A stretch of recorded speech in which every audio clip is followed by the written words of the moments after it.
Banjir Jakarta, tanggung jawab siapa?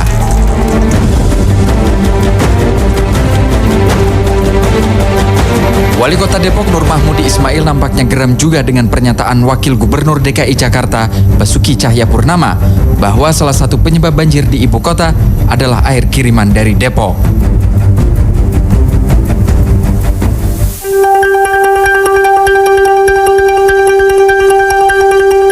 Pemerintah Kota Depok juga tegas menolak rencana pemerintah Provinsi DKI membeli lahan di Depok untuk dijadikan waduk atau danau sebagai salah satu langkah upaya penanggulangan banjir di Jakarta. Pemda Depok menilai bahwa tiap daerah memiliki aturan dan otonomi masing-masing. Sementara Gubernur DKI Jakarta Joko Widodo sendiri menegaskan pihaknya belum tentu membeli lahan di kawasan Depok untuk dijadikan waduk. Belum, masih proses, nggak tahu yang mau dibeli yang mana juga nggak ngerti. Di sebelah sungai mana juga belum ngerti. Itu kok.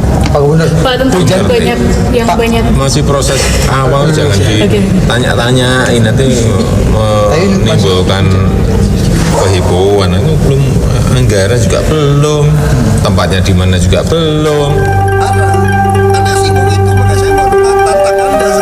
Sebagaimana ramai ditulis media massa sebelumnya, Ahok menyampaikan bahwa banjir di Jakarta bukan hanya karena kurangnya kawasan resapan air, tetapi juga karena kiriman banjir dari luar Jakarta.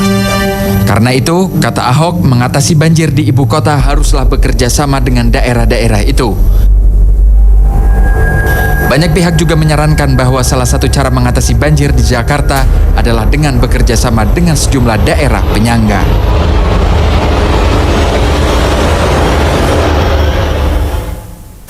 Iya, pemirsa, selamat malam. Debat Ada Berita hadir kembali dan saya dan Mulai akan memandu sepanjang 1 jam ke depan. Dan pemirsa, banjir Jakarta, tanggung jawab siapa?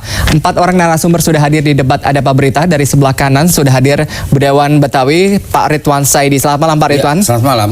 Ya, kemudian ada Pak Nasir Jamil, politisi dari Partai Keadilan Sejahtera. Apa kabar, Pak Nasir? Kabar baik. Ya, sementara di sebelah kiri sudah hadir Pak M. Sanusi dari Ketua Fraksi Partai Gerindra dari DPRD DKI Jakarta. Apa kabar, Pak Sanusi? Alhamdulillah baik. Pengamat Tata Kota di sini sudah hadir Pak Yayat dengan senyumnya. Pak Yayat, apa kabar? Alhamdulillah. Iya.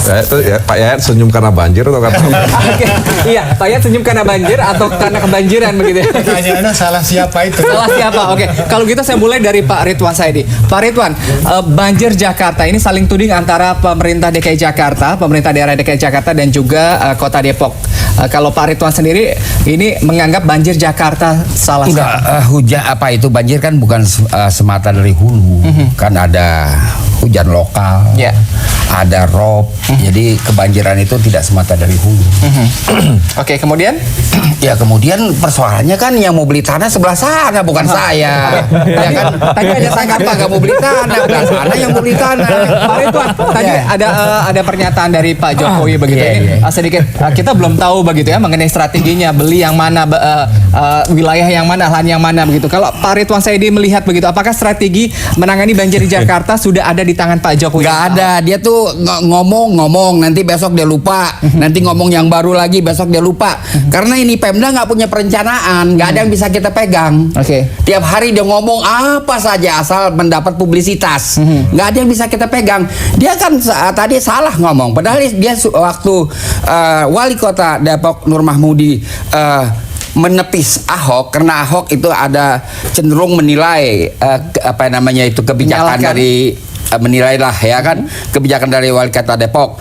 Ada Wali Kota Depok itu agak tersinggung, lalu dia katakan masing-masing urus daerah masing-masing. Nah itu waktu kan Jokowi mengatakan ini NKRI, nanti saya akan datang ke sana. Lalu dijawab lagi Nur Mahmudi, datangnya silakan aja.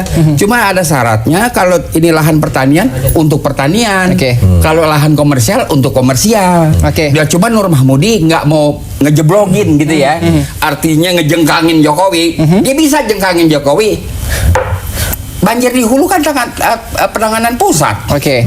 Nggak ada urusan sama DKI. Oke. Karena Nur Mahmudi pernah menteri, dia nggak mau jiplakin Jokowi. Oke, Ya kan begitu. Pak Nasir setuju Ya. begitu bahwa Ya. Pak Nur Mahmudi katakan begitu ya, Ahok menuding begitu, ini banjir Jakarta kiriman dari Depok.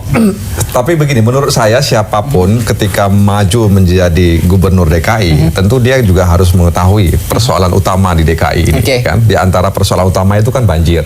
Ya, banjir itu ya seperti Bang Ridwan tadi bilang, Ya. bukan saja dari hulu, tapi juga memang ada banjir lokal, kemudian rob. Apalagi kalau kita lihat misalnya DKI ini kan dengan permukaan laut itu kan masih di bawahnya. Ya. Nah, kondisi-kondisi seperti ini memang harus mendapat prioritas pertama.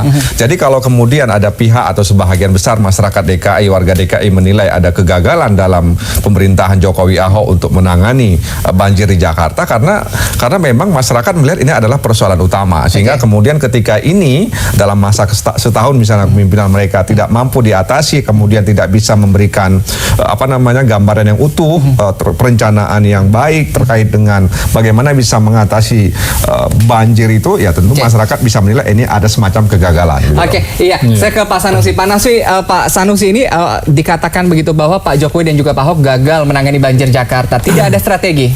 Jadi sebetulnya kalau kita bicara strategi ini bareng-bareng sama pemerintah daerah dan dewan. Oke. Jadi saya mau kasih tahu bahwa banjir itu beda dengan genangan. Oke. Banjir itu akibat luapan air sungai. Ciri-cirinya banjir lebih dari 2-3 jam. Bisa harian karena luapan air sungai. Oke. Sungai 13 sungai itu yang mengelola pemerintah pusat. Hulunya memang bukan di Depok. Hulunya masih di Cianjur. Makanya ada kepres yang berbunyi ada dibuat Badan Koordinasi Tata Ruang Wilayah Jabodetabek Bonjur. Tadi ada komersial, ada kuning, ada buat rumah, dan ada buat waduk. Memang nggak boleh dirubah. Karenanya perlu perencanaan bersama dalam menentukan waduk. Yang kedua, genangan. Genangan tanggung jawab pemerintah daerah 100%. Oke. Genangan apa? Akibat hujan, drainase tidak bisa menampung. Menggenang dia. Itu yang menjadi tanggung jawab pemerintah daerah. Oke. Saya mau kasih tahu kajian DPRD dengan Dinas PU bahwa drainase mikro kita ternyata lebih rendah dibanding drainase penghubungnya. Oke, Anda setuju begitu Pak Ahok mengatakan bahwa ini kiriman dari Depok begitu banjir Jakarta? Saya sebetulnya kiriman itu banjir pasti air dari atas dari hulu. Hulunya bukan di Depok. Oke. Hulunya masih ada di Bogor, masih di belakang Depok, Bogor, oke. Cianjur segala macam. Tetapi dalam menanganinya memang lewat jalur Depok. Dalam menanganinya tadi saya bilang harus komprehensif bersama. Oke. Terus ada lagi yang Bang Ridwan bilang rob itu kita udah tutup dalam tanggul. Yang dibuka hanya Cengkareng Drain, Cakung Drain, BKT, BKB. Jadi air hanya mengalir ke sini. Oke, tadi Pak Jamil katakan sebelum melangkah ke Jakarta seharusnya sudah mengetahui bagaimana kondisi kota Jakarta. Setuju Pak Jamil? Oh iya, harus Oke. begitu. Itu yang kita bilang karena petanya seperti itu, tidak ada hal yang paling menarik dibuat lebih awal kecuali kita buat bendungan besar di hulu. Bayangin aja, zaman Belanda kita bisa bikin namanya danau waduk buat air bersih yang di atas. Ada tanggul yang Bukan waduk yang besar itu yang Katulampa. bukan waduk yang di Purwakarta sana. Jatiluhur. Itu zaman Belanda. Itu menampung Sungai Citarum. Jatiluhur zaman Pak Karno. Pak Karno, oke. Itu zaman Pak Karno sama Belanda mirip-mirip. Jadi itu menampung Enggak, besar. masa Pak Karno kan anti Belanda. Oh iya, ada. Gimana? Iya, zaman Pak Karno gitu ya. Oke, Bang. Jadi dia menampung Sungai Citarum, air itu digunakan oleh seluruh masyarakat Jakarta. Tetapi sejak zaman Bung Karno sampai sekarang, kita nggak punya bendungan yang besar lagi untuk menanggung 13 sungai tadi. Ya bisa dikatakan bahwa Jokowi dan juga Ahok gagal begitu karena Jakarta sudah dikepung dengan bangunan begitu. Bukan dia masuk kan sudah seperti itu tata ruangnya. Makanya saya bilang perlu kita beresin di hulunya bareng-bareng. Kalau di Jakarta, Pak Jokowi sudah anggarannya besar sudah dibuat di PU. PU itu 7 triliun untuk setiap tahun kegiatan. Itu yang namanya DAS, daerah aliran sungai, ya udah diberesin. Terus waduk yang penampungan besar itu waduk fluid. Karena dia bisa dia pompa, pada saat penuh dia pompa ke laut. Terus Rio sudah diberesin, ya tinggal waduk-waduk kecil yang harus kita benahi. Ada waduk Rio, kemudian juga ada BKT sendiri. Tapi diprediksi musim hujan ini Jakarta masih akan banjir begitu. Pak Jamil, Anda melihat begitu bahwa Jokowi dan juga Pak Ahok sendiri menuding begitu wilayah penyangga Jakarta sendiri karena tidak tahu strategi menangani. Kalau dalam konteks kepemimpinan itu salah satu upaya yang paling untuk menutup kekurangan diri itu menuding orang. Oke. Ya, menuding orang bahwa bahwa banjir itu itu dari air itu dari tempat Anda, ya kami hanya menampung. Itu memang strategi untuk kemudian mengalihkan perhatian publik seolah-olah ya orang lain yang salah. Ya seolah-olah kami ini benar tapi kami dalam kondisi tidak berdaya begitu kan. Nah, ini yang menurut saya memang beberapa kali saya dengar pernyataan Wakil Gubernur DKI ini memang tidak tidak simpati ya, tidak elegan dan kemudian cenderung konfrontatif gitu. Nah, ini karenanya menurut saya memang ya saya sependapat juga kalau kemudian ini harus kita urus bersama-sama. Tapi jangan kemudian ada saling menuding dan lain sebagainya begitu ya. Ya, pemirsa, saling tuding masalah banjir ini masih akan kami lanjutkan dan jangan kemana-mana, debat Ada Apa Berita kami lanjutkan usai pariwara. Tetap bersama kami.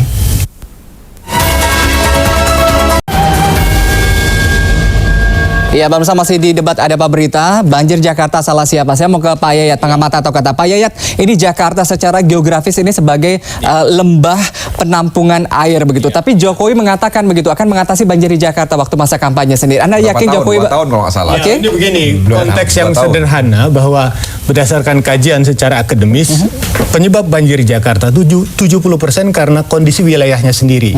30% dari konteks luar wilayah Jakarta. Artinya ada keterkaitan antara hulu dengan hilirnya. Yang memang menjadi persoalan adalah ini kesalahan Belanda juga. Kenapa dia milih Batavia sebagai pusat dari sejarah perkembangan Jakarta? Karena kota ini memang dibangun di dataran banjir. Jadi dengan konteks ada 13 wilayah sungai besar dengan muaranya wilayah sini, otomatis wilayah ini juga merupakan wilayah yang sangat rentan terhadap timbulnya genangan atau banjir. Makanya kalau menurut Bang Ridwan, wilayah Jakarta namanya ada Rawabuaya, Rawasari, itu menunjukkan memang wilayah ini bukan potensi wilayah yang dulunya rawa-rawa dan memang wilayah yang sensitif terhadap timbulnya banjir. Hal lain yang juga perlu kita perhatikan sekarang, kondisi Jakarta sudah semakin parah. Antara lain 40% wilayahnya sudah semakin turun karena akibat pengambilan air tanahnya. Kemudian hampir lebih dari 90% sudah menjadi kawasan terbangun. Ini otomatis akan membawa dampak terhadap run of air. Resapan semakin terbatas. Kemudian juga dipengaruhi oleh kondisi drainase yang memang elevasinya juga sudah berubah sehingga Jakarta ini memerlukan pompa-pompa yang demikian banyak untuk. Tadi saya katakan begitu ya bahwa alih fungsi di Jakarta sudah begitu banyak begitu. Nah, ini Anda melihat begitu Pemprov DKI Jakarta mengalami kesulitan begitu untuk membuat. Sekali lagi saya mengatakan bahwa Jakarta tidak bisa bekerja sendiri. Dalam konteks pengembangan wilayah, ada kan Perpres 54 tahun 2008 sudah ada Jabodetabek. Tapi tadi dikatakan begitu masing-masing punya aturan main, punya otonomi daerah sendiri. Saya mengatakan bahwa persoalan banjir jangan dibawa ke ranah politis lah. Artinya dalam konteks ini secara teknis kita memang memerlukan kepemimpinan yang tegas untuk mengatasi masalah banjir. Karena ini terkait dengan program, kontinuitas program. Kalau misalnya ganti pemimpin, ganti kebijakan, ini kan persoalan besar di kita. Ya, artinya memang ada ketidakkonsistenan begitu untuk strategi banjir Pertama Jakarta. begini, bukan ketidakkonsistenan, persoalan pengendalian tata ruangnya itu sangat lemah. Dari sisi perencanaan kuat, pemanfaatannya ini terkait dengan persoalan perizinan dan aspek pengawasan di lapangan. Menarik, mungkin saya ke Pak Jamil. Pak Jamil, ini banyak yang melihat juga begitu masalah banjir Jakarta sendiri saling tuding antara Jokowi dan juga Wali Kota Depok Pak Nur Mahmudi ini kental sekali dengan politik begitu. Anda setuju? Ya, tentu saja. Ini kan kalau kita kaitkan dengan menjelang pemilu legislatif, pilpres dan sebagainya kan semua juga bisa dikaitkan dengan suasana politik yang sedang dan akan berlangsung ke depan ini. Tapi memang tentu saja Nur Mahmudi ketika kemudian ada tudingan-tudingan seperti itu, dia kan berusaha untuk menyampaikan kepada masyarakat ya yang perlu dia sampaikan ya terkait dengan misalnya banjir yang ada di Jakarta ya. Jadi kalaupun ada pihak yang menilai bahwa itu terkait dengan politik ya tentu sah-sah saja. Tapi kalau saya lihat itu bukan masalah politik ya, karena memang setiap daerah itu punya otonomi untuk mengatur daerah masing-masing. Cuman seingat saya memang waktu itu ketika Jokowi dilantik menjadi gubernur, dia kan pernah bertemu dengan gubernur Jawa Barat ya. Saya tidak tahu apa waktu itu pembicaraan, tapi salah satunya yang saya ingat adalah bagaimana mengatasi banjir di DKI. Nah, saya tidak tahu juga setelah pertemuan itu bagaimana follow up-nya, bagaimana tidak lanjut daripada pertemuan itu sehingga kemudian hari ini masyarakat masih melihat bahwa DKI ini ya seperti tadi itu sebagai tempat yang menampung air gitu lah kira-kira. Iya, Pak Sanusi ini Jokowi bilang bahwa bukan masalah otonomi daerah untuk mengatasi banjir di Jakarta. Anda setuju? Jadi berkali-kali saya bilang payung hukumnya pembangunan daerah dimanapun itu namanya RT RW. RT RW itu untuk Jabodetabek Bonjol ada di Badan Koordinasi Tata Ruang Wilayah. Saya ambil contoh. Kalau kemudian Pemda DKI beli tanah besar di Bogor, kemudian ternyata tanah itu yang tadinya biru bisa dibangun waduk, dirubah jadi kuning nggak bisa dibangun waduk, pelanggaran buat wilayahnya. Ini yang kemudian kenapa perlu Badan Koordinasi Tata Ruang. Itu Kepres pada zaman Pak Sutioso akibat banjir 97 dibuatlah ketentuan Badan Koordinasi Tata Ruang bersama. Karenanya perlu duduk bareng, perlu dikasih tahu gini. Di daerah hulu, pertama tanah tidak produktif, kurang produktif, maaf ya, kurang produktif. Kedua, tanah tidak mahal. Ketiga, resistensi sosial politiknya rendah. Kalau di Jakarta kita bikin bendung, hulu gitu-gitu, tanah mahal, resisten politik tinggi. Ya, kemudian tanahnya udah termanfaatkan. Menarik saya ke Pak Ridwan begitu. Akhirnya karena tadi Jakarta tanahnya lahannya mahal begitu ya, resistensi begitu besar, akhirnya menggeser begitu. Tanda kutip mungkin sedikit mengacak-acak wilayah Depok sendiri. Begini, yang saya ikuti keterangan terakhir Walkot Depok, kalau saya simpulkan dalam bahasa Belanda, ini Gubernur DKI on bestirlek. Artinya apa-apa ngomong, ngomong di pasar, ngomong di gorong-gorong, dia nyemplung ke got, dia ngomong di situ. Mesti pakai surat. Nur Mahmudi menagih mana suratnya kalau mau beli tanah. Jangan ngomong di terminal bus, dia on bestirlek. Dia adalah seorang gubernur kalau saya pakai bahasa Belanda. Nah, tadi berkait dengan katanya Waduk Pluit itu baru 20 hektar dan penggalian 2 meter. Sekarang dia bentrok tuh Pemda sama kontraktor. Kagak jelas ini kontraktor ditunjuk apa pakai lelang. Kan ini mesti clear nih. Ini soalnya uang 20M. Ini harus clear. Ya kan, Katulampa, saya udah lihat Katulampa katanya mau bikin teater terbuka. Teater terbuka apa di Katulampa? Lahannya kayak gitu. Kemudian kita bicara rob. Anda harus pergi ke Teluk Gong. Di Teluk Gong nanti kalau ada rob bisa tahu kendaraan nggak bergerak, tinggi air di situ. Jadi jangan dianggap ada tanggul di sana, tanggul di sini. Rob itu udah bisa di atas sih kagak. Makanya mesti ada grid city wall kan. Tapi itu baru rencana dan itu juga bantuan Belanda kan kalau nggak salah, kerjasama dengan Belanda. Nah jadi kemudian saya ada sedikit catatan mengenai Belanda tadi disalahin. Kenapa ibu kota di sini? Nomor 1, ibu kota di sini tidak bisa dipindah karena ada Undang-Undang Nomor 10 Tahun 64. Kenapa nggak bisa dipindah? Karena terkait dengan proklamasi. Proklamasi nggak bisa 2 kali. Itu 1. Yang kedua, Belanda menentukan Batavia dari pilihan 3 tempat, Medan, Makassar, dan Batavia. Apa syarat dari Belanda? Ada pelabuhan dan ada tempat beristirahat. Tiga-tiganya punya, tapi terakhir dia pilih ini. Tidak Medan, tidak Makassar. Jadi Belanda tuh tidak bodoh dalam menetapkan ini. Saya mungkin ke Pak Yayat. Pak Yayat, ini kan kalau masalah banjir di Jakarta gitu. Mungkin Anda setuju juga kenapa Pak Jokowi ngajak Pak Nur Mahmudi Ismail, karena tadi sebagian warga Depok juga tinggalnya banyak kerja juga di Jakarta gitu. Ya begini, jadi kalau konteks banjir kemudian dibentur-benturkan persoalan otonomi memang agak kemana-mana nih. Kita lihat saja lah secara kontekstual ya, bahwa sebetulnya penanganan banjir di Jakarta ini sudah berlangsung bertahun-tahun. Bahkan dalam konteks penanganan situ di wilayah Jabodetabek itu tahun 2004 sudah ada kerjasama antar daerah. Ada 3 menteri lingkungan hidup, kemudian PU dan Menteri Dalam Negeri, 3 gubernur, 7 bupati dan wali kota. Pertanyaannya kenapa itu tidak dihidupkan kembali? Karena tahun 2004 sampai 2010 itu sudah ada kerjasama. Nah pertanyaan lebih lanjut, kalau sudah kerjasama sudah bagus, ini kan perlu didorong lagi. Karena pertanyaan paling sederhana kan begini, era otonomi memang memberikan keleluasan bagi daerah untuk mengambil kebijakan. Tapi yang menjadi pertanyaan sekarang adalah bagaimana dengan kondisi Jakarta? Kebetulan saja Jakarta ini ibu kota negara dan punya masalah besar. Nah yang menjadi solusi kita adalah bagaimana caranya segera banjir ini bisa diatasi. Nah di sini Jakarta memang tidak bisa bekerja sendiri. Apapun yang dilakukan Jakarta tanpa ada dukungan dari wilayah hulu itu nggak akan pernah optimal. Pak Yayat, dukungan Pak Jokowi ini kan begitu besar dari masyarakat sendiri ya. Bahkan Pak Jokowi sendiri disebut-sebut begitu ya menjadi capres media darling begitu ya. Apakah ini akan makin begitu begini, saya menentang begitu atau saya sebetulnya menginginkan jangan sampai Pak Jokowi kerja sendiri. Masyarakat ini harus perlu membackup. Dia pecah belah masyarakat Betawi. Bagaimana tadi ada di running text TV.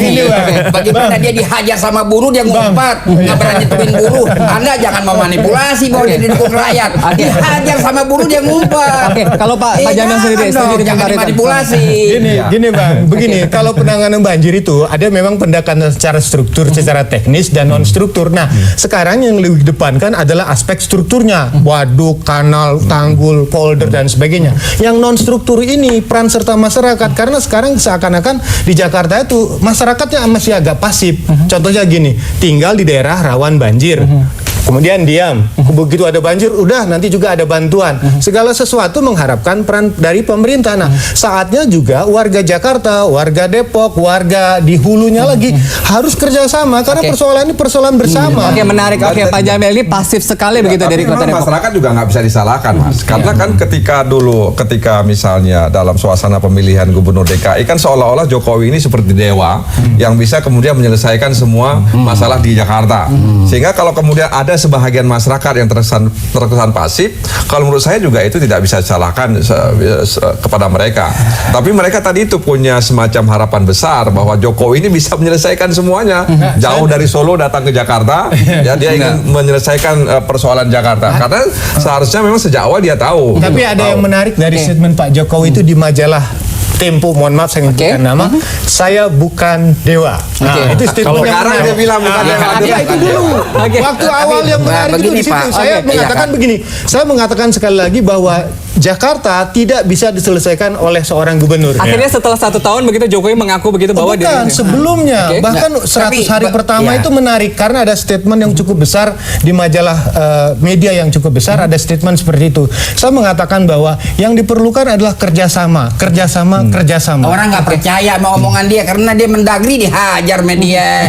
Itu kan dia cuma lip service aja, saya mau kerjasama di sini. Tapi faktanya dia konflik sama mendagri.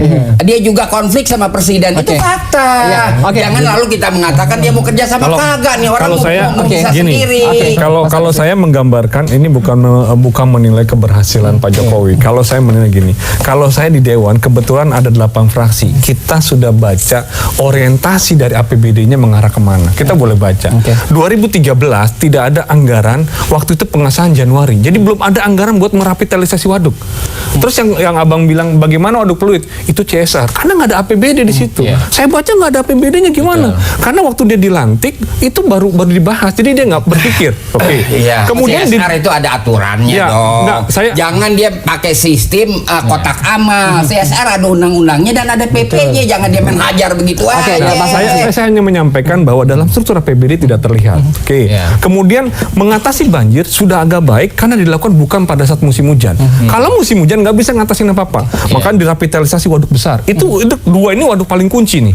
Jadi kalau udah semua hulunya masuk ke hilirnya ada di Pluit, itu dia tampung besar, dia pompa. Baik. Pompa gitu loh. Baik, saya ke Pak Jamil loh. Pak Jamil ini tadi dikatakan Pak Jokowi sudah normalisasi, kemudian sudah ngangkut sampah sendiri begitu. Memang tidak ada kerjasama dari wilayah penyangga begitu, termasuk dari Kota Depok.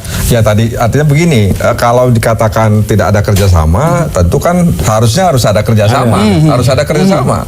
Ya, saya sependapat bahwa memang tidak bisa dikerjakan secara sendiri ya, tapi memang harus ada kerjasama dengan daerah-daerah penyangga. Nah itu tadi seperti Bang Ridwan bilang, jangan sampai kemudian Jokowi itu menyampaikan misalnya di pasar, di terminal, sebagainya.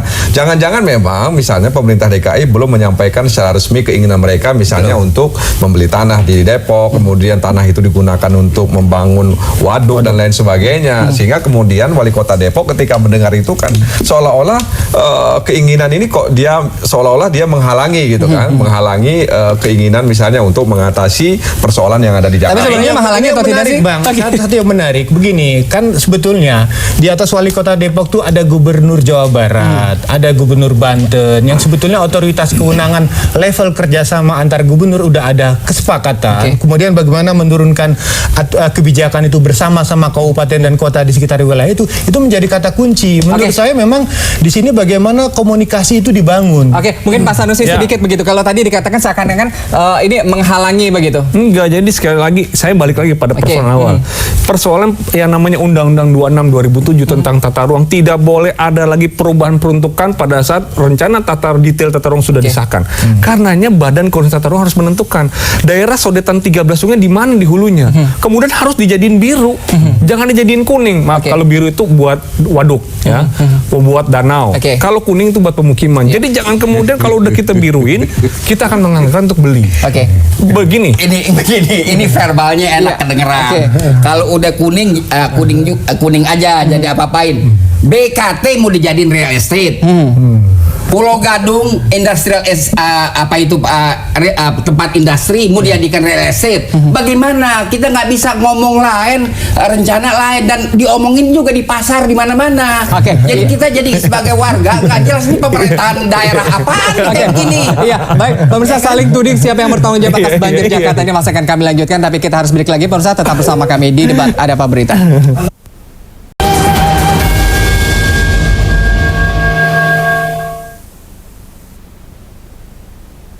Ini sesuai mereka kasih ke kita permintaan.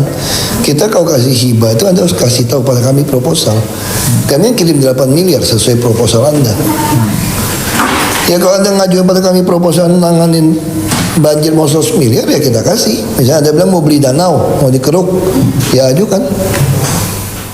Sama, mau Depok mau ajukan, saya ada proposal. Bukan saya kasih 100 miliar, Anda boleh pakai sembarang atau Anda urusan saya, nggak bisa. Bukan kami tidak mau, ada peraturannya di Mendagri. Jadi Anda ajukan aja. Bisa kami. Ya, pemirsa, Debat Ada Apa Berita masih kami lanjutkan, dan tadi ada cuplikan statement dari Pak Wakil Gubernur DKI Jakarta Basuki Cahayapurnama, Pak Ahok sendiri. Oke, tadi statement dari Pak Ahok sendiri ini, DKI sebenarnya juga sudah menyiapkan dana begitu, strategi juga sudah ada begitu. Memang ada sedikit kendala-kendala masalah mungkin komunikasi tadi yang dikatakan Pak Ridwan Sadi, khususnya untuk Wali Kota Depok sendiri. Iya, kendala komunikasi ini kan tentu masing-masing kepala daerah ini kan punya atasannya, dalam hal ini Kementerian Dalam Negeri ya. Nah, tentunya bagaimana caranya kemudian semua ini bisa saling berkomunikasi. Nah, saya pikir memang persoalan komunikasi, informasi, koordinasi ini kan juga masih menjadi masalah di negeri kita ini ya kan. Nah, karenanya kalau memang dananya sudah ada, strateginya memang yang sudah ada ya kan, seharusnya bisa dibicarakan. Kan ada forum yang saya pikir yang sudah dibentuk untuk membicarakan keinginan-keinginan dari daerah-daerah, apakah DKI, Bogor, kemudian Depok, yang ada di wilayah Jawa Barat tersebut. Oke, tapi alasannya jadi kenapa begitu Pak Jamil, kalau misalnya ini ada yang mengatakan juga begitu, Wali Kota Depok sendiri menolak begitu Pemprov DKI Jakarta membeli lahan begitu. Saya pikir tadi itu kan karena komunikasinya barangkali di media ya. Saya kira gitu, karena Pak Mahmudi itu tahu aturan. Pemda DKI nggak boleh beli tanah, yang beli tanah itu BPN, itu ada aturannya. Jadi karena dia seorang menteri, masa dia bilang, goblok lo, nggak mau digituin dong, ya kan? Lo baca aturan dong. Dia nggak mau gituin, karena dia daerah ini kan punya atasan. Karena dia ada akhlak. Jadi Nur Mahmudi itu ada akhlak. Karena dia ada akhlak, dia cuma bilang kalau yang kuning biar kuning, yang hijau biar hijau. Kalau bangsa ketus punya goblok lu baca aturan dong. Saya kasih gambaran gini. Itu namanya Undang-Undang Nomor 2 tahun 2012 tentang pembebasan untuk kepentingan umum. Turunannya adalah peraturan BPN karena dia staf menteri. Di dalam peraturan itu yang nggak ketemu. Jadi yang dibelah dua, untuk 1 hektar ke bawah Pemda boleh bebasin. Untuk 1 hektar ke atas harus BPN, tetapi pakai anggaran Pemda. Persoalannya ketemu apa? Ritme waktunya menurut catatan Undang-Undang Peraturan BPN itu 168 hari. Sementara nomenklatur kegiatan anggaran cuma 165 hari. Ini nggak ketemu, waktu kita anggarin dia bebasin udah balik ke APAD berikutnya. Nggak bisa lagi. Ini yang lagi digodok antara BPN Kanwil DKI dengan pemerintah DKI bagaimana menyatukan visi. Karena gini, saya ambil contoh. Kemarin 2013 semua dianggarin beli PHU. Nggak bisa jalan. Karena apa? Akhirnya ngakalinya gimana? Kalau 2 hektar kita beli setengah dulu, belah sertifikat. Karena nggak ada lagi caranya. Nah, ini yang saya bilang. Karenanya ini perlu bersama. Iya, saya asik mendengarkan cerita BPN. Saya baca di online tadi ada 3 lembaga yang Balai Kota mau bubarkan. 1 BPN, kedua KPAI, ketiga adalah koperasi. Bagaimana itu? Jadi ini kita supaya konsisten kita bicara. Bubarkan gimana? Saya baca di online. Saya nggak tahu ya. Jadi intinya gini, tidak akan bisa seorang gubernur sekalipun membubarkan badan yang sudah dibentuk karena undang-undang. Saya nggak tahu. Elektabilitasnya tinggi. Ini elektabilitas tinggi begitu ya. Tapi kenapa tidak bisa membebaskan lahan gitu ya? Bisa segala-galanya. Jadi gini, elektabilitas tinggi gitu kan. Tapi saya nggak tahu karena kebetulan mungkin elektabilitasnya Wagub juga bisa tinggi, belum tentu juga yang Pagubnya yang tinggi gitu kan. Nah, kita nggak tahu lah. Tapi intinya itu guyon atau apa. Tapi saya bilang bahwa tidak akan pernah bisa karena itu undang-undang. Mungkin Bang Ridwan, Bang Nasir bisa menjelaskan tentang pembentukan badan secara undang-undang. Tetapi Tapi bahwa kalau kita balik ke konteksnya, itu persoalan yang paling utama. Sekali lagi, payung hukum dari seluruh pembangunan itu adalah RT RW. Oke, kalau begitu saya ke Pak Yayat. Pak Yayat, kalau misalnya begitu ini sambutan tidak baik begitu, misalnya tidak disambut dengan baik oleh Wali Kota Depok begitu, artinya Jakarta masih akan tetap banjir dan Jokowi gagal mengatasi banjir Jakarta. Bukan itu persoalannya. Ini karena tadi dikatakan persoalan komunikasi. Sebetulnya sudah ada Badan Kerjasama Pembangunan Jabodetabek. Dan kedua, kita ingat kalau lintas wilayah seperti terkait pengaturan sungai itu kan kewenangan pusat. Jadi dalam hal ini pusat juga berperan. Maka saya kira bahwa terkait lintas wilayah seperti ini, daripada debat itu kemana-mana, koordinasikanlah. Karena dalam hal ini juga kita optimalkan Badan Kerjasama Pembangunan di Jabodetabek Punjur. Tapi Pak Nur Mahmudi katakan begitu, ini tanggung jawab wilayah masing-masing gitu. Kalau misalnya Depok tidak mau begitu. Begini, konteksnya kan bukan seperti, contohnya kita belajar dari Bogor sekarang, yang sekarang membongkar villa-villa yang tanpa izin. Tadinya memang niat juga ingin beli tanah, tapi Pemkab Bogor mengatakan daripada beli tanah mungkin uangnya tidak cukup, ada bagusnya DKI memberikan bantuan untuk membongkar villa-villa yang tanpa izin tersebut. Bagus, gayung bersambut. Saya kira pola yang seperti itu perlu kita kembangkan. Niatnya satu, memperbaiki keadaan. Itu lebih penting ya, daripada kita mencari akar persoalan yang di luar itu. Saya kira apa yang diusulkan Pemkab Bogor bisa dipertimbangkan oleh DKI, apa yang diusulkan oleh DKI bisa disampaikan ke Depok. Tidak ada masalah. Yang paling penting adalah komunikasi dibuka dan optimalkan peran badan koordinasi itu. Menarik pemirsa, saling tuding. Ada apa di balik komunikasi ini? Apakah di baliknya ada pencitraan? Tetap kembali di debat Ada Apa Berita selepas pariwara. Iya pemirsa, kembali lagi di debat Ada Apa Berita. Mungkin saya ke Pak Yayat. Pak Yayat, kalau begitu kira-kira siapa yang bisa dijadikan komandan untuk mengatasi banjir di Jakarta? Pertama yang menarik sekarang ini, Kementerian Pekerjaan Umum melalui Dirjen Penataan Ruang sedang mengevaluasi tata ruang Jabodetabek Punjur. Sudah 5 tahun. Dari evaluasi ini akan terlihat berapa besar penyimpangan, berapa besar dampak perubahan lingkungan sekarang berpengaruh terhadap banjir. Nah, kesempatan untuk mengevaluasi, kita juga perlu evaluasi peran dari lembaga koordinasi yang ada di tingkat wilayah ini. Karena BKSP yang sekarang ini lembaganya dibentuk, otoritasnya lemah, anggarannya tidak ada, tidak begitu kuat, dan tidak punya kewenangan. Nah, itu saja yang diperkuat. Dan nanti di backup oleh peran dari pusat melalui BKPRN misalnya. Menarik. Tapi kenapa begitu? Kalau misalnya tadi komandannya adalah BKPRN begitu, tapi kenapa Pemprov DKI Jakarta khususnya Pak Ahok sendiri sewot begitu? Dengan siapa? Dengan Wali Kota Depok. Nah, pertama ini karena persoalan komunikasi lah menurut saya kan. Karena begini, sekarang menjadi masalah di kita ini adalah banjir itu harus segera diatasi karena kita dua berpacu. Pertama berpacu dengan musim hujan yang segera mungkin berkirakan akan besar. Kedua berpacu dengan anggaran yang sebentar lagi akan habis nih untuk tahun ini. Menarik. Pak Ridwan Saidi, yang Anda lihat begitu, kenapa Pemprov DKI Jakarta khususnya Pak Ahok ini terlihat sangat sewot begitu? Ya, sebelum ke situ ya, yang saya menanggapi cerita tentang manajemen Jakarta dan sekitarnya, kita kembali kepada Undang-Undang 10 tahun 64. Menyusul Undang-Undang 10 tahun 64, Bung Karno mengeluarkan Kepres menjadikan Gubernur DKI anggota kabinet. Nah, dalam posisi sebagai anggota kabinet, dia bisa mengundang Pak Nur Mahmudi. Sekarang dia mengundang Nur Mahmudi, apalagi ngomong-ngomelan, ada urusan apa Mel lo? Ya kan lu kan dari Solo. Ya kan lu pulang ke sana ke Solo. Digituin sama Nur Mahmudi kalau dia Betawi. Ya kan? Kalau dia Betawi. Nah, kemudian ada banjir dibuat kopro banjir zaman Pak Karno itu. Jadi di situ kita nggak susah-susah, itu ada kewenangan, ada otoritas juga ada. Kalau yang tadi modal tadi itu kewenangan nggak ada, rupa-rupa badan nggak ada kewenangan. Tapi naikkan dulu ini. Nah tapi karena sekarang ini gubernur udah berkelahi sama SBY, apa SBY mau ajak dia jadi anggota kabinet ex officio, saya nggak tahu. Nah karena itu jangan sok ribut, kan dia orang baru di sini, ya kan? Jangan sok berantem. Jadi orang, nah ya kan, jadi yang baik-baik aja di sini, ya kan. Jadi oleh karena itu menurut saya kembalikan pada posisi Undang-Undang 1064. Iya. Nah ini mungkin saya ke Pak Sanusi. Pak Sanusi ini mungkin karena dukungan masyarakat begitu yang Anda lihat sendiri begitu, sehingga Pemprov DKI Jakarta khususnya Pak Jokowi begitu merasa mempunyai kekuatan yang besar begitu. Enggak ada tentang, kalau saya memandangnya nggak begitu. Sekali lagi saya bilang, saya tidak masuk ranah politik yang dulu, bahwa struktur APBD-nya terlihat bagaimana dia merencanakan, apalagi 2014 akan kebangun, merencanakan tadi. Jakarta itu sekarang hampir semuanya pakai bak kontrol, pakai pompa. Kenapa? Karena tadi semua saluran tersier di bawah dari permukaan saluran penghubung, sehingga mau nggak dibikin bak kontrol di pump. Karena nih tadi yang Bapak bilang ini settlement akibat apa? Penggunaan air tanah berlebihan. Kenapa berlebihan? Padahal air tanah lebih mahal dibanding air pump. Kenapa Waduk Jatiluhur debitnya sudah kurang? Kalau ini disedot oleh hotel, oleh apartemen semua, masyarakat kita nggak bisa minum. Karenanya ini menjadi persoalan. Karenanya Palija diambil oleh DKI supaya bagaimana mengoptimalisasikan lagi supaya ini bisa dibangun.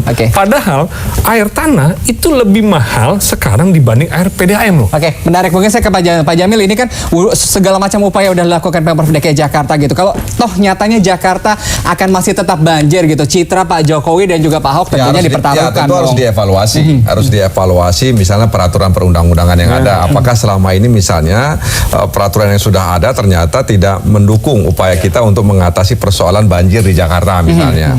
Nah, yang kedua misalnya struktur, artinya apakah lintas kementerian ya yang selama ini diamanahkan dalam undang-undang itu sudah tepat atau belum? Jadi jangan salahkan Pak Jokowi juga dong begitu kalau misalnya tadi undang-undangnya. Maksudnya begini, artinya begini, kita berharap juga Jokowi dan Ahok ini juga nggak boleh latah. Artinya kalau ditanya wartawan langsung komentar, komentar sebagainya. Artinya juga harus kalau memang perlu tidak dijawab ya tidak usah dijawab kan kira-kira begitu. Sehingga kemudian ini kan kemudian menimbulkan persoalan juga kalau kemudian ditanya dijawab. Kadang-kadang ditanya A dijawab B kira-kira begitu. Nah, persoalan juga begitu.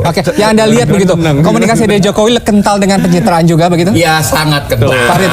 Sangat kental. Artinya tempo hari waktu kampanye dia bilang banjir 2 tahun beres setelah dia nongkrong di Manggarai kan.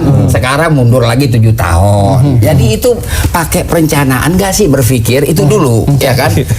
Yang harus dia lakukan pertama, dia harus hadir di sini mengenal Jakarta, bukan dia suruh Jakarta mengenal dia. Ya kan? Dia kenal dulu Jakarta di sini. Jadi jangan omong sembarangan seperti semacam berkhayal lah kata-kata dia itu. Nah, sekarang dia sudah diprotes Walhi penebangan pohon 1.200 batang. Bagaimana? Itu banyak yang sudah diprotes orang. Kalau tukang survei sih kagak dia peduli dia hajar aja 87%. Tukang survei nggak gila-gila tukang survei asal giniannya. Menarik. Mas Sanusi ini memang surveinya ini kan tinggi sekali 87% begitu ya Pak Jokowi tadi Pak Ridwan katakan, tapi bisa anjlok nanti ya kalau misalnya Jakarta masih tetap banjir. Ya Pak pemirsa, debat masih akan kami lanjutkan, tapi kita harus break sejenak. Tetap bersama kami di Debat Ada Apa Berita. Iya, pemirsa, Debat Ada Apa Berita masih kami lanjutkan pemirsa. Iya, tadi Pak Jamil statementnya bagus juga begitu. Ini terkait dengan elektabilitas lembaga survei begitu dan tanggung jawab Jokowi untuk menyelesaikan masalah banjir di Jakarta.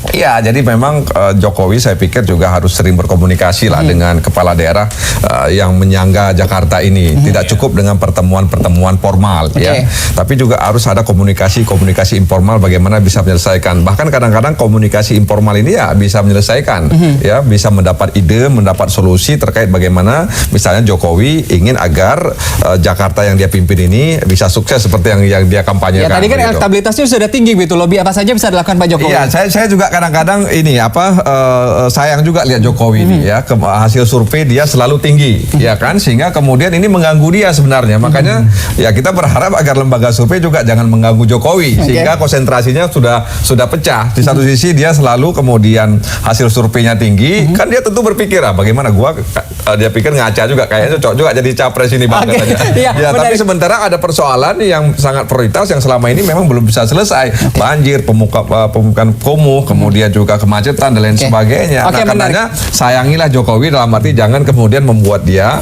ya menjadi berpikirnya udah nggak konsentrasi lagi gitu. Pak Sanusi, tadi menanggapi pernyataan ini, artinya begitu Jokowi sekarang sudah fokus ke Pilpres 2014 begitu, masalah-masalah Jakarta begitu dia sampingkan atau mencari tadi siapa yang disalahkan? Jadi Gerindra pertama kali mengusung Pak Jokowi komitmennya jelas benahi Jakarta. Sekarang komitmennya bukan pada Gerindra, kepada masyarakat Jakarta yang sudah bilang, Pak Jokowi benahi Jakarta loh, saya butuh Anda gitu. Jadi Gerindra cuma mengingatkan itu, sadar dengan persoalannya sebenarnya gitu aja. Kalau dia tidak jadi membenahi Jakarta gimana? Ditarik nggak dukungannya? Kalau saya lebih bagus kita fokus segera untuk mengatasi persoalan ini. Artinya kalau ada kekurangan di dalam, bagaimana dikoordinasikan dengan dengan wilayah sekitarnya. Kemudian juga peran dari pusat, karena sinergi antara pemerintah pusat, daerah sekitarnya dan peran masyarakat ini kalau tidak dioptimalkan persoalan Yang Anda lihat sinergi antara Pemprov DKI Jakarta dan pusat dan menyangganya dengan Jokowi ini yang sendiri. harus lebih kita dorong lagi karena sebetulnya pusat sudah punya program untuk Jakarta dan daerah sekitarnya. Sementara mungkin bagi daerah-daerah tetangga DKI seperti Depok maupun Bogor, banjir bukan prioritas. Tapi bagaimana banjir yang menjadi prioritas di DKI sementara di tempat lain tidak, itu ditemukan bahwa dua-duanya. Dan ketiga juga ada hibah kan yang diberikan oleh DKI kepada wilayah sekitarnya. Itu setiap tahun loh. Setiap tahun. Artinya sebetulnya sudah ada niat baik untuk saling membangun dan bekerja sama. Oke, terima kasih Pak Ridwan Hibah sedikit. itu cuma 4 miliar Betul. untuk waduk Pedongkelan, ya kan? Sedangkan Saya potong abang karena kan APBD-nya saya tahu. Jadi setiap tahun itu hibah buat daerah penyangga, bukan hanya Depok ya, Ini kurang saya lebih bicara 30 sampai dengan 40 lah miliar. itu kan dibagi. Bagi. Ya, saya bicara Depok. Betul. Keterangan dari Walcott sahih, Iya, saya punya betul. hadis. Muttafaq alaih. Sahih hadis saya. bahwa 4 miliar saja dengan memberi uang 4 miliar kok pengen jadi kayak gubernur jenderal VOC, ya kan? Nur Mahmudi digituin. Saya kagak ikhlas. Oke. Sekarang pertama adalah lembaga survei berhak, ya kan? Nah, kita kagak boleh tutup mata pencarian orang. Nah, sekarang Jokowi sudah 47. Minggu depan 47. Minggu depan saya dengar 87. Mau masuk tahun baru dia jadi 97% elektabilitasnya. Tetapi ini tidak mengurangi saya punya usul atau saya punya pikiran dan saran kepada yang berkuasa di balai kota bahwa mengurus Jakarta itu tidak gampang ternyata. Karena itu kenalilah Jakarta dengan baik. Iya, itu mungkin jadi penutup. Pak Ridwan terima kasih, Pak Jamil terima kasih, Pak Sanusi juga terima kasih, Pak Yaya terima kasih. Ya, memang mengurus Jakarta pemirsa ini tidak mudah pemirsa, dan bukan hanya saling tuding, tapi yang harus dilakukan adalah kerjakan dan juga atasi banjir Jakarta, buat Jakarta aman dari banjir. Saya Adam Lubis pamit dari hadapan Anda. Terima kasih, selamat malam. Saling tersungging. Terima kasih.